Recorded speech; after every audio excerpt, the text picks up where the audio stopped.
Hola a todos y a todas, soy el profesor Francisco y en esta oportunidad quiero hacer un aporte como pequeña retroalimentación a lo que fue la actividad de filosofía correspondiente al plan común, que en esta oportunidad fue una actividad que realizamos en común junto con tercero y cuarto medio. Los objetivos de esta actividad básicamente eran tres, ¿ya? Consistían en introducir la asignatura, abordando el significado que ésta tiene, a partir de elementos que la conforman, o sea, cómo está armada esta actividad filosófica, ¿no? Y poder entender de qué se trata cuando hablamos de filosofía. Para esto, ¿cierto? Queríamos abordar la idea de la pregunta y el asombro como características y elementos constitutivos de la filosofía. Y esto se iba a hacer a través de una lectura escogida del profesor Jorge Rivera que tiene por nombre De asombros y nostalgias, ¿ya? Y finalmente desarrollar unas preguntas finales del documento según el formato señalado. Esto es lo que le llamábamos informe. Entonces, dicho de paso eso, quisiera aclarar algo que tiene que ver con el informe o el formato que algunas personas me preguntaron a través del correo electrónico. Básicamente consistía en las características que tenía que entregarse este desarrollo.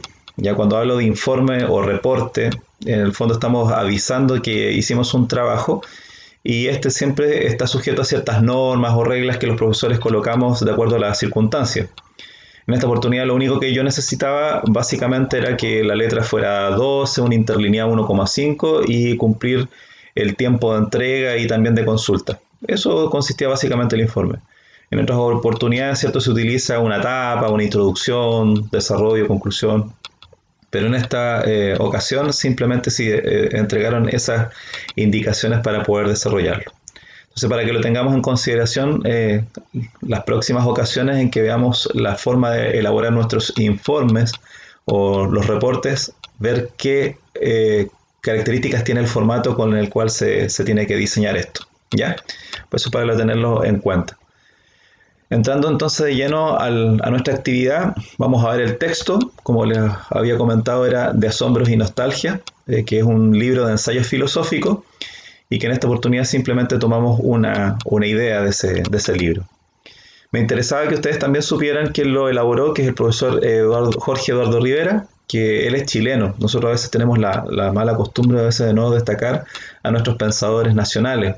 Entonces este fue un señor, porque falleció hace poquito, el 2017 falleció, fue un profesor universitario, ¿cierto?, que se dedicó a la academia durante muchos años, pero tiene una particularidad, que él era alumno directo de uno de los grandes pensadores del siglo XX, que marcó la historia de las ideas, que se llama Martin Heidegger, ¿ya? Y otro pensador español de esa época, que no sé si fue alumno directo, pero sí sé que tuvo muchos trabajos en relación a sus ideas, fue el filósofo español Javier Zubiri. Entonces el profesor Rivera se encargó como de trabajar todo esto en Chile, tanto en la Católica del Paraíso como en la Universidad Católica, que fue donde terminó sus últimos años de vida académica, para promover justamente estas líneas de orientación y pasión por la filosofía. Vamos a abordar un poquito entonces las ideas que él trabajó a través de este texto y vamos a entrar en materia directamente a nuestra guía de trabajo. ¿Cuáles eran las preguntas? Eran 4 preguntas, las cuales yo aquí voy a destacar con colores porque es importante ver qué es lo preguntado, qué es lo que estamos preguntando realmente. Entonces la primera dice qué características tiene preguntar según el autor. Y coloco según el autor con otro color porque obviamente es una pregunta ligada al texto, ¿ya? Es desarrollar la idea de pregunta según lo que dice el texto de este autor. Y después dice cómo se asemeja o diferencia su idea, o sea, este concepto de lo que es pregunta que dice el texto, a lo que yo tengo acerca de lo que es preguntar. Entonces es una pregunta obviamente que tiene que ver con lo que yo he vivenciado, con lo que cada uno ha experimentado, pero respecto de lo que dice el texto sobre este concepto de pregunta. Entonces la primera pregunta tenía esas 2 variables. Vamos a la segunda pregunta, que también ahí destaco que dice según el autor, y dice ¿qué relación existe entre preguntar y la seguridad? Según lo que señala el texto. Y las 2 últimas preguntas, que las puse del mismo color porque son más que todo unas preguntas de aplicación. Es decir, una vez que yo entiendo lo que es el preguntar, lo que es el vacilar, lo que es la estabilidad, lo que es la seguridad, esos conceptos que trabaja el documento, los llevo entonces a mi vida personal, a mi experiencia. Por eso las preguntas dicen, ¿qué preguntas me he hecho una pregunta personal, que me han hecho vacilar, concepto que se utiliza en el documento, y sentir perder la estabilidad sobre las cosas que antes me sentía muy seguro. Y la última pregunta dice, explica, no es una pregunta, sino que es un desarrollo que hay que explicar cosas ahí. ¿Qué cosas son las que actualmente te provocan asombro y por qué? ¿Ya? Que es como propio del filosofar, ¿no? La capacidad de asombro. Bueno, vamos a ver de qué se trata esto entonces, según algunas respuestas que vamos a orientar por pregunta. ¿Qué es lo que debió usted desarrollar o apreciar dentro del texto? Esto es lo que más o menos voy a desarrollar entonces a continuación. La primera pregunta que decía qué características tiene preguntar según el autor y cómo se asemeja o diferencia su idea de la que yo tengo acerca de lo que es preguntar, lo podríamos entender entonces como lo siguiente. Preguntar es lo más propio de la filosofía. O sea, si hay algo que realmente identifica a la filosofía es el tema de hacer preguntas. Eso es en pocas palabras, que es lo que dice el texto. Entonces dice, una actividad filosófica cuando en esta se consideran las preguntas. Otra idea importante que figura en el texto es, cuando se pregunta desde la filosofía, la importancia no está en el simple hecho de formular una pregunta, sino de qué es lo que se pregunta. Es decir, el contenido, de qué se trata la pregunta que se está haciendo. Claro, porque uno en distintas disciplinas hace varias preguntas también, ¿cierto? La biología, la historia, el lenguaje, que son disciplinas que nosotros también tenemos en nuestra asignatura, también hacen preguntas. Pero ¿qué diferencia tienen esas preguntas de las filosóficas, no? Y ahí uno puede preguntar preguntas sencillas como cómo es una célula, que es una pregunta de descripción, a preguntas que son más profundas quizás, que son las que tiene que abordar esta disciplina. Luego, otro punto importante del documento es las preguntas en filosofía tienen la característica de que nos mueven. Rivera, lo pongo en negrito, ahí dice, nos apasionan, son persistentes y no permitimos distracciones de manera simple. Es que realmente nos interesa conocer esa verdad que buscamos. Claro, efectivamente una de las cosas que él detalla en el documento, desarrolla ahí un párrafo insistentemente, es que las preguntas de la filosofía no son cualquier pregunta, no son ver el color de algo, por ejemplo, sino que son preguntas que se mantienen en nuestra vida. Hay personas que quizás se preguntan algo y no lo desarrollan en años, por lo tanto están permanentemente en nuestra cabeza, en nuestro inconsciente, para saber qué es lo que realmente se puede entender como una respuesta a lo que nos estamos preguntando. Son preguntas entonces que nos tienen atados, que nos tienen permanentemente con nuestros sentidos abiertos para ver dónde puedo encontrar una respuesta. Luego dice en el punto 4, que puedo detallar acá, la pregunta, acudiendo a su etimología. Recordemos que la etimología es la disciplina que se encarga de ver el origen de las palabras. Es una vacilación, ahí lo puse en otro color, un movimiento, algo que nos saca del centro de tranquilidad. Es como estar moviéndose, ¿no? Es un movimiento permanente la palabra pregunta, que viene del latín percuntare. Y esa es otra cosa que también que detalla el autor según lo que es preguntar, ¿cierto? Es algo que a nosotros nos mueve el piso, se podría decir en chileno, ¿no? Y por último, estar tranquilos es encontrarse en el ámbito de la satisfacción. Por lo tanto, preguntar, ¿cierto?, es parte de la insatisfacción en nuestra vida. Se podría decir como cuando nos miramos al espejo, ¿no? Nosotros nos encontramos a lo mejor permanentemente buscando cómo vernos bien, hasta que encontramos la forma de vernos bien como a nosotros nos agrada y nos quedamos tranquilos. Pero basta con que se nos mueva un pelo y empieza la insatisfacción. Ese movimiento del pelo vendría a ser entonces la pregunta, ¿no? Cuando nosotros estamos inquietos y seguimos peinándonos, seguimos arreglándonos. Otro elemento importante respecto a la primera pregunta que sale en el texto es que hay preguntas y preguntas fundamentales. Volvemos a la idea entonces esto de que no son cualquier pregunta, sino que son preguntas que son tremendamente profundas o tremendamente importantes para nuestra vida. Dice entonces Rivera, estas preguntas fundamentales no son fáciles de encontrar, puesto que surgen de acontecimientos que para nosotros no son extraordinarios y llaman nuestra atención. De lo anterior, entonces se entiende que lo extraordinario, o sea, fuera de lo común, porque lo ordinario es lo común, ¿no?, proviene de lo obvio, aquello que está en el camino, como se diría en la expresión latina. Por lo tanto, esto ocurre cuando aquellas cosas que no son no son cotidianas, que son obvias para nosotros, dejan de serlo y se tornan diferentes o se tornan extrañas, lejanas, se tornan ajenas, dice Rivera. A ver, es hablar entonces de que aquellas cosas que siempre nosotros consideramos como muy cotidianas, que siempre consideramos como muy naturales, normales, de repente nos parecen extrañas. Entonces ahí nos sacan un poco de la ruta, un poco del camino, de lo obvio diría él, y empiezan a ser realidades extraordinarias que nos pregunta a nosotros en nuestra vida, ¿cierto? Nos interpela. Es como, por ejemplo, cuando yo de repente todos los días a lo mejor veo algo en el camino, ¿cierto? Las flores, veo a las personas que se relacionan conmigo, pero de repente hago una pausa y me doy cuenta de que a pesar de que son parte de lo común, dejan de serlo. Me llaman la atención en algo. Y eso hace que yo me haga grandes cuestionamientos. Por último, identificamos las preguntas fundamentales cuando estas realidades extrañas o extraordinarias fuera de lo común son persistentes, o sea que ya empiezan a hacernos recurrentes en el tiempo, ¿no? Se nos repiten y nos mantienen atentos, son aquellas que surgen de la admiración. Y esto es algo muy importante en la filosofía, diría la mayoría de los filósofos. No hay filosofía si yo no tengo capacidad de admiración, esta capacidad de encontrarme con aquellas cosas cotidianas y que de repente se transforman en estas cosas extrañas que nos mueven el piso y por lo tanto que nos motivan a hacer muchas preguntas. Bien, ¿cómo podríamos evaluar entonces este desarrollo de la primera pregunta? Aquí yo puse una pequeña escala que nos podrían ayudar a identificar entonces cuándo yo estoy bien o cuándo yo estoy mal. La idea es que nosotros podamos ver qué es lo que fuimos respondiendo también. Entonces, si yo coloco dos ideas o menos de las señaladas y además incorporo algunas semejanzas o diferencias, porque recuerden que la pregunta tenía dos variables, perdón. Si incorporo semejanzas o diferencias respecto de la idea de pregunta del autor, estaría en un ámbito que requiere mayor trabajo de análisis al texto de la pregunta. Quizás tendríamos que volver a leerlo un poquito más, subrayarlo, ver cómo se subdivide cada uno de los párrafos, qué dice cada idea, como para que yo pudiera a lo mejor ahondar un poquito más en el documento. Si yo coloqué 3 ideas, más o menos de las 7 que puse ahí, de las ideas señaladas, se podría catalogar como suficiente.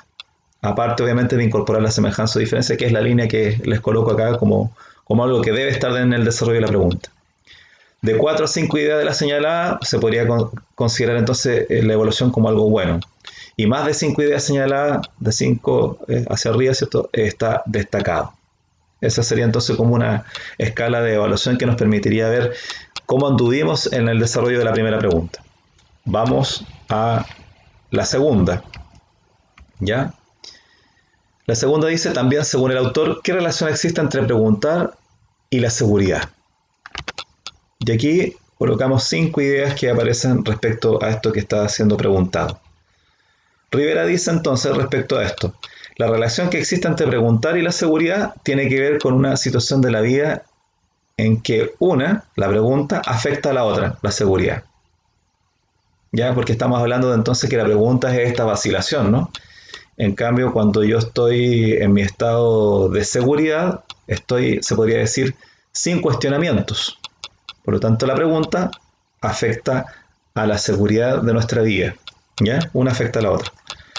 La segunda idea es que la pregunta implica un movimiento, un temblor, dice él, una vacilación, como dice la etimología, transformándose en un evento extraordinario.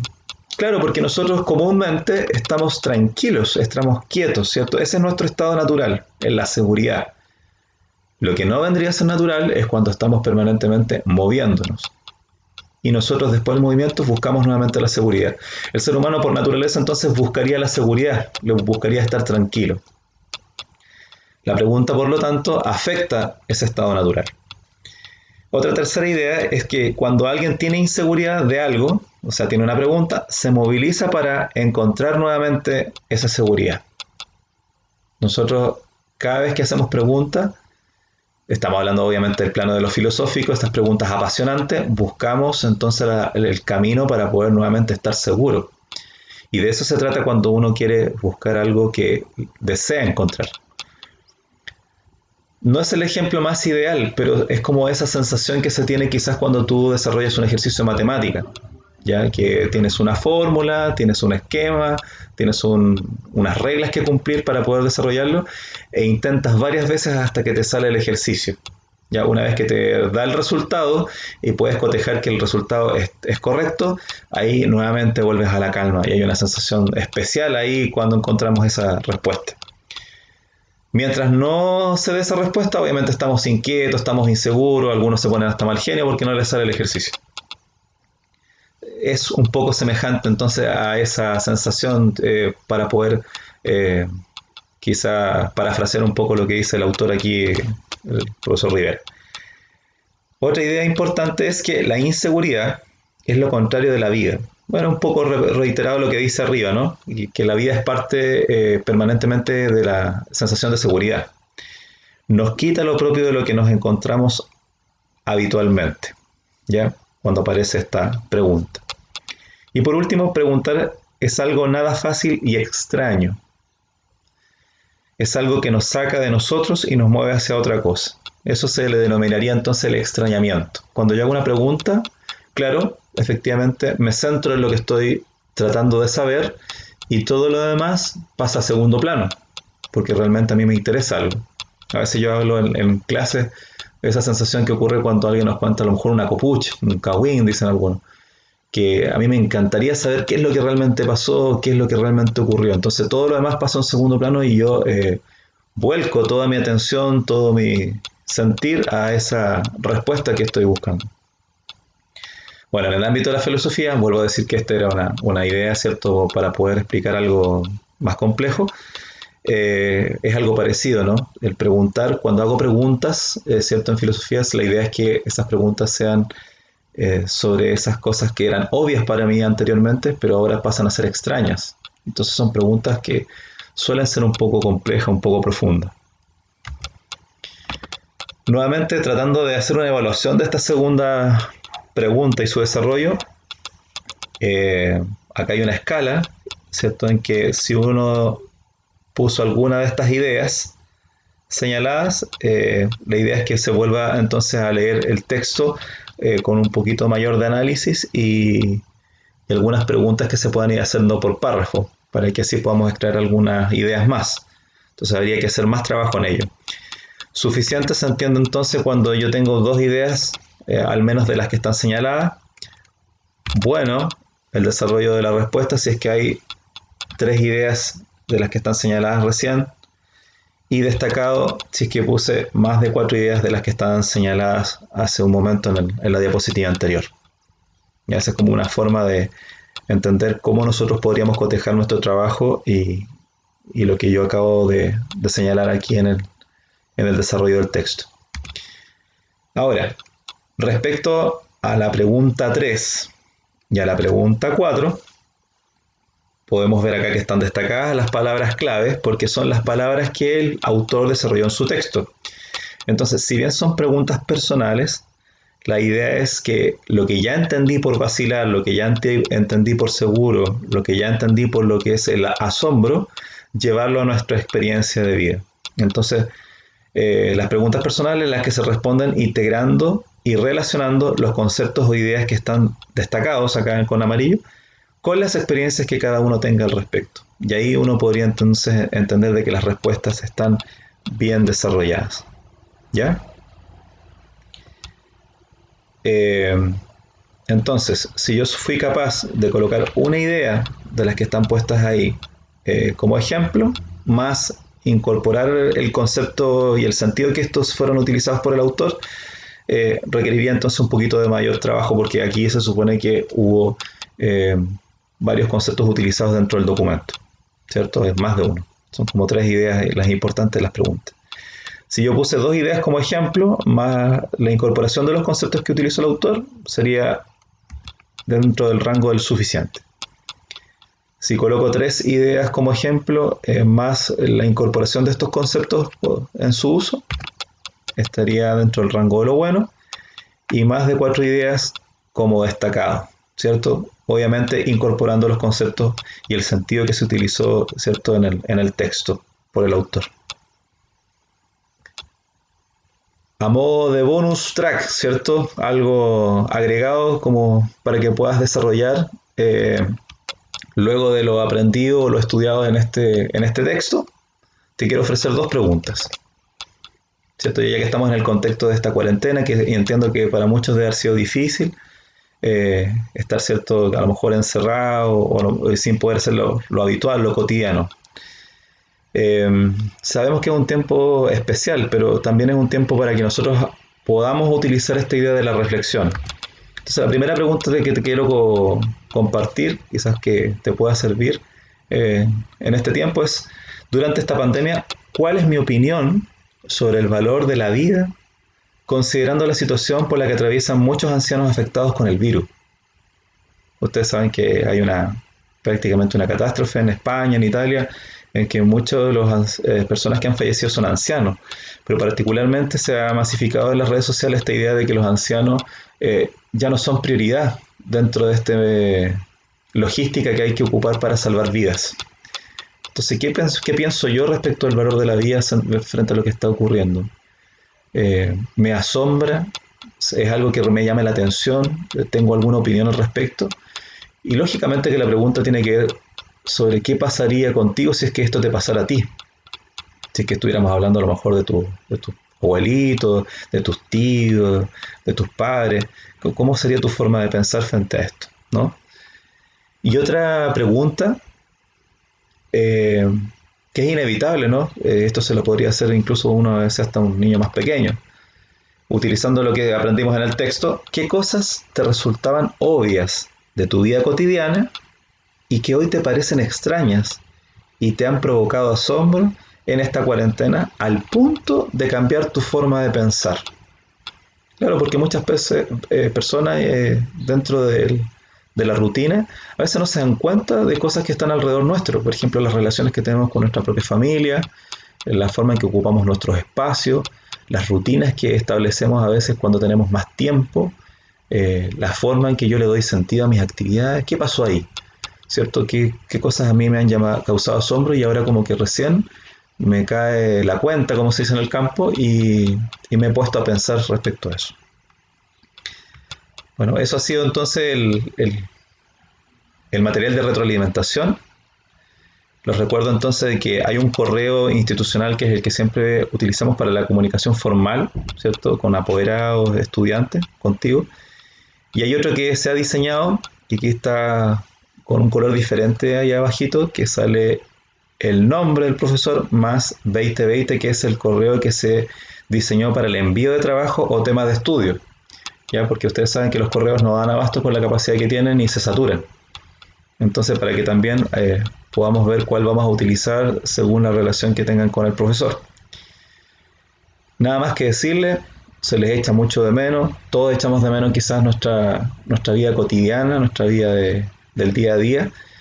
Así que el mensaje que siempre se ha reiterado hasta que esto empiece a bajar y no se dé un contexto de tanto riesgo, es quedarse en la casa, guardar las previsiones del caso, cuidarse mucho, cuidar a la familia, tomarse esto muy en serio, ¿cierto? Porque de esto tenemos que salir bien y la idea es no poner en riesgo nuestra vida ni a las personas que nosotros más queremos.